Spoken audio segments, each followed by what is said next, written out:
तारुफ क्या आप जानते हैं कि इंसानी तारीख में कुछ ऐसे अफराद भी गुजरे हैं जो सिर्फ ताकत और क़ुव्वत से नहीं बल्कि ईमान, सब्र और इंसाफ से पहचाने गए। हज़रत दाऊद उन्हीं अजीम शख्सियात में से एक हैं।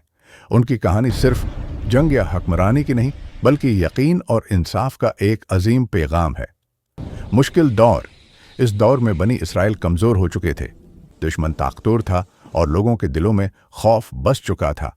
जालोत, एक बड़ा और ताकतवर दुश्मन, अपनी फौज के साथ हर तरफ राज कर रहा था। अब मैं यहाँ हुकूमत करूंगा।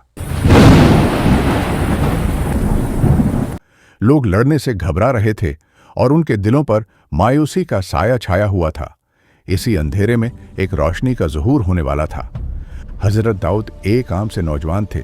न उनके पास कोई बड़ी फौज थी, न कोई भारी हथियार, मगर उनके दिल में अल्लाह पर कामिल यकीन था।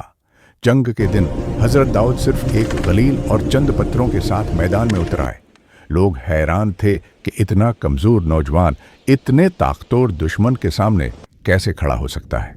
मगर हज़रत दाऊद जानते थे कि असल मदद सिर्फ अल्लाह की तरफ से होती है। उन्होंने अल्लाह का नाम लिया और अपनी गलील से पत्थर फेंका और अल्लाह के हुक्म से वो पत्थर सीधा जालूत को लगा और वो वहीं जमीन पर गिर गया। ये सिर्फ एक जंग की जीत नहीं थी, ये हक और बातिल के दरमियान फैसला था। इस फतह के बाद हज़रत दाऊद को इज्जत, मकाम और बड़ी जिम्मेदारी अता की गई। अल्लाह ताला ने उन्हें बादशाहत और नबूत दोनों का शरफ दिया। हज़रत दाऊद सिर्फ एक बादशाह नहीं थे बल्कि इंसाफ और हिकमत की जिंदा मिसाल थे। उनका दरबार हर शख्स के लिए खुला था, गरीब और अमीर सब बराबर थे। अल्लाह ताला ने हज़रत दाऊद के लिए लोहे को नर्म कर दिया ताकि वो अपने हाथों से ज़रहें और हिफाजती सामान तैयार कर सकें। ये सिर्फ ताकत नहीं थी, ये अल्लाह की रहमत और एक अजीम माजिज़ा था। हज़रत दाऊद इबादत और ज़िक्र में भी बहुत आगे थे। पहाड़, परिंदे और कुदरत उनके साथ अल्लाह की तस्बीह करने लगते थे। हज़रत दाऊद ने अपनी हुक्मरानी में हर फैसला मुकम्मल इंसाफ के साथ किया। न अमीर को फ़ायदा दिया, न गरीब के साथ जुल्म होने दिया। उनके दौर में कौम में अमन और सुकून था और लोग इत्मीनान और खुशहाली के साथ जिंदगी गुजारते थे। शहरों की गलियां, बाजार और मसाजिद एक नई जिंदगी और हम आहंगी की गवाही दे रही थीं। बच्चे खुशी से खेलते थे, लोग ईमानदारी से रोजगार करते थे और कुदरत भी उनके साथ थी।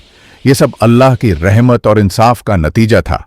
आजमाइश, लेकिन हर कौम के लिए आजमाइश आती है। जब इंसाफ कमजोर होता है तो बरकत भी कमजोर हो जाती है। ये कहानी हमें सिखाती है कि सिर्फ ताकत काफी नहीं होती, ईमान, सब्र और इंसाफ ही असल कुव्वत हैं। आखिरी पैगाम 9:30 से 10 बजे तक। कौम दाऊद की कहानी हमें याद दिलाती है कि अल्लाह पर पूरा भरोसा रखो, इंसाफ को अपना शियार बनाओ और सब्र कभी मत छोड़ो। जो कौम इस रास्ते पर चलती है वो तारीख में जिंदा रहती है और जो भूल जाती है वो सिर्फ एक कहानी बनकर रह जाती है।